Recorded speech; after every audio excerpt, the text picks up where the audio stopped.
Bonjour à toutes et à tous et bienvenue aux 15 minutes des experts. J'ai 15 minutes pour répondre aux principales questions que vous nous posez sur l'assurance vie. Je me présente, je suis Tatiana, je travaille chez Société Générale Assurance depuis 12 ans maintenant.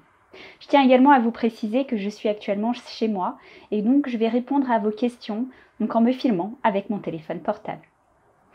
L'assurance vie, c'est quoi? L'assurance vie, tout d'abord, si je dois dire 2-3 mots en introduction, présente de nombreux atouts, dont une grande souplesse dans son utilisation. C'est donc vous qui allez choisir et déterminer les modalités qui vous conviennent. Nos agences bancaires sont ouvertes et vos conseillers sont donc là pour vous accompagner dans ce choix. Ils vous aideront ainsi à déterminer le contrat et les supports d'investissement adaptés à votre situation. Question numéro 1, quel est l'intérêt d'ouvrir un contrat d'assurance vie? Une assurance vie, c'est quoi? C'est un contrat que vous allez ouvrir sur lequel vous allez effectuer des versements. Cela va vous permettre donc de vous constituer un capital qui va vous permettre de répondre à différents projets, besoins que vous pouvez avoir, comme financer les études de vos enfants, financer l'achat d'un bien immobilier, préparer sa retraite ou bien tout simplement anticiper la transmission de son patrimoine. Tout cela dans un cadre fiscal qui lui est propre et avantageux. Si je dois donc mettre 3 points en avant par rapport à l'assurance vie, le premier, je vous dirais que c'est une solution d'épargne. L'argent que vous versez dessus, ce capital, il va être valorisé au fil de temps et il vous permettra du coup de répondre aux différents projets que vous avez. Le deuxième point, c'est la fiscalité. Tant que vous ne retirez pas d'argent sur votre contrat d'assurance vie, il n'y a pas de fiscalité à payer.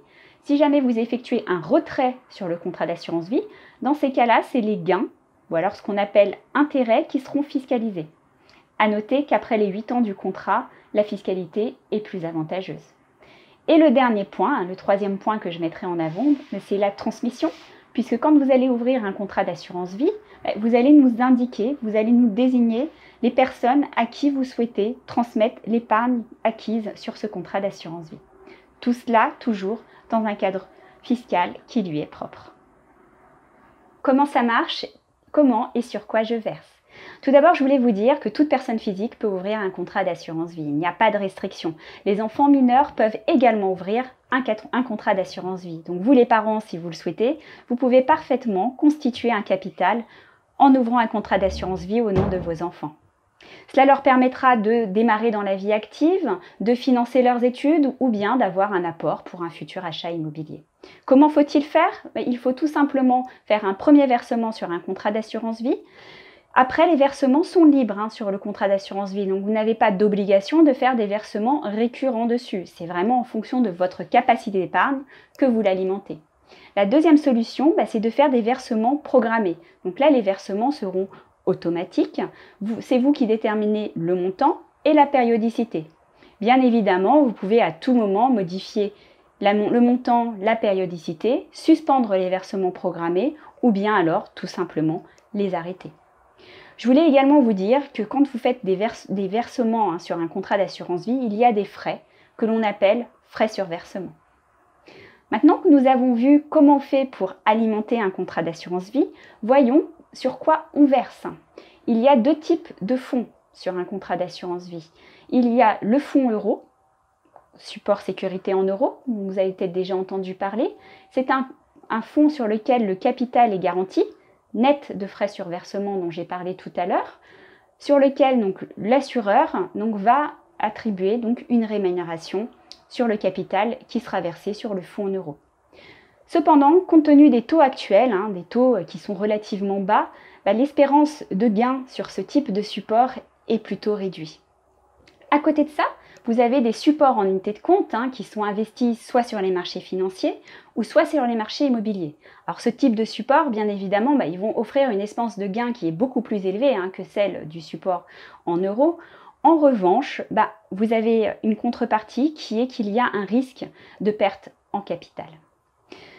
Maintenant que je vous ai dit ça, si je dois résumer, je vous ai dit quoi? Sur le fonds en euros, donc si vous avez un capital garanti net de frais sur versement, par contre vous avez une espérance de gain qui est réduite compte tenu des taux actuels.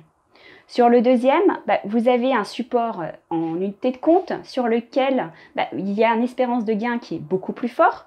En revanche, il y a un risque de perte en capital. La solution est peut-être non pas de mettre toute son épargne sur un seul et même support, mais de diversifier.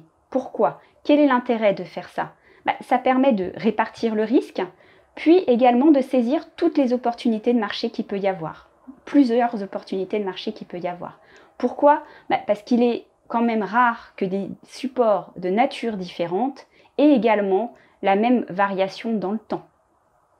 Dans tous les cas, si vous avez besoin, votre conseiller est là pour vous accompagner dans la sélection des supports. Tout cela en regardant en fonction de votre profil de risque, bien évidemment, par rapport à par rapport également à vos projets.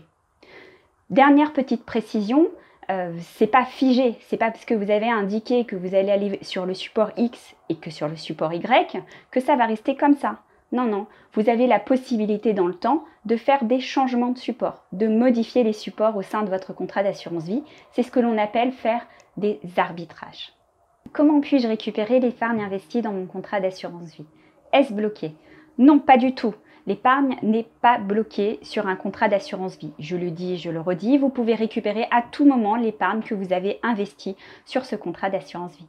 Comment faire? Soit vous faites un rachat total de votre contrat, donc rachat total, retrait total, où vous récupérez la totalité de l'épargne que vous avez investie dessus. En revanche, si demain vous souhaitez refaire à nouveau des versements, il faudra ouvrir une nouvelle enveloppe parce que celle-ci sera clôturée. La deuxième possibilité que vous avez, c'est de faire des rachats partiels, c'est-à-dire vous ne retirez qu'une partie de cette épargne. Donc vous avez deux solutions, soit vous le faites de manière libre, donc à votre choix, en fonction de vos besoins, ou alors soit vous les faites de manière programmée. Donc là, c'est pareil, vous allez choisir le montant, la périodicité. Vous pouvez modifier ce montant et cette périodicité à tout moment. Vous pouvez suspendre vos versements programmés et vous pouvez également les arrêter tout simplement. Cette deuxième solution, les rachats programmés, ça peut vous permettre de vous constituer un complément de revenus, par exemple au moment de la retraite. Vous avez épargné sur votre contrat d'assurance vie parce que votre projet c'était de préparer la retraite, arrive la retraite et du coup vous avez besoin de revenus complémentaires et dans ces cas-là vous pouvez mettre en place des rachats programmés.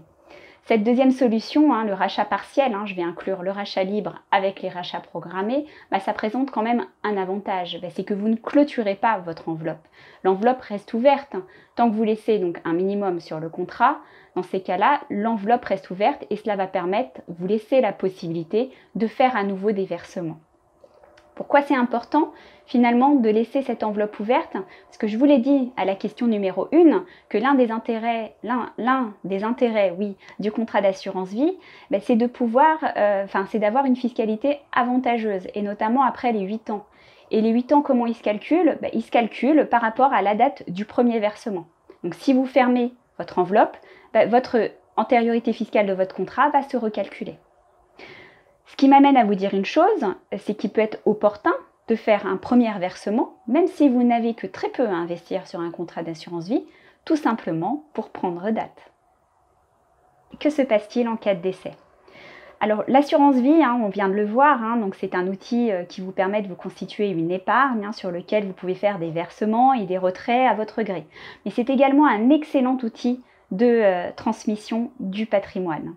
Pourquoi? Parce qu'en fait, quand vous allez ouvrir votre contrat d'assurance vie, on va vous demander à qui vous souhaitez, en cas de décès, que le capital que vous avez constitué sur ce contrat d'assurance vie soit versé. Donc ça peut être à une ou à plusieurs personnes. Vraiment, c'est vous qui décidez. L'assurance vie ne rentre pas dans la succession. C'est vraiment hors succession et donc vous avez cette possibilité de désigner des personnes, de désigner les personnes à qui iront ce capital que vous avez constitué. C'est ce que l'on appelle des bénéficiaires.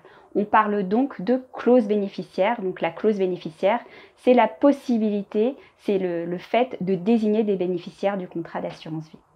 L'assurance vie en cas de décès également bénéficie d'un cadre fiscal qui est plutôt avantageux et qui lui est propre, notamment avant vos 70 ans.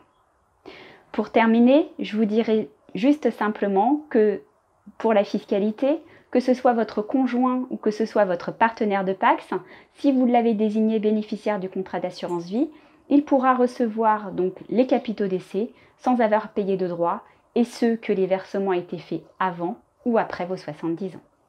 Puis-je me faire accompagner dans la gestion de mon contrat d'assurance vie? Donc pour la gestion du contrat d'assurance vie, vous en avez deux types. Le premier, c'est la gestion libre. Donc là, c'est vous qui choisissez en fait les supports d'investissement, qui déterminez en fait là où vous souhaitez investir. La deuxième solution, c'est la gestion déléguée. Qu'est-ce que c'est? Donc gestion déléguée, qui est aussi également appelée gestion sous mandat, ou parfois on appelle ça mandat d'arbitrage. Là, vous faites appel à un expert. Et cet expert va se charger de tout. Donc du coup, il va faire automatiquement les arbitrages au sein de votre contrat d'assurance vie afin de pouvoir saisir les opportunités de marché qui vont se présenter. Bien évidemment, tout cela sera fait en fonction de votre profil de risque que vous allez déterminer parce que vous allez lui donner un mandat de gestion qui sera donc en concordance avec votre profil de risque. Merci d'avoir suivi cette émission consacrée à l'assurance vie. J'espère avoir apporté quelques éléments de réponse et que vous comprenez mieux en quoi consiste une assurance vie. Nous vous donnons rendez-vous mardi prochain afin de suivre un autre sujet, une autre émission consacrée aux 15 minutes des experts. Au revoir.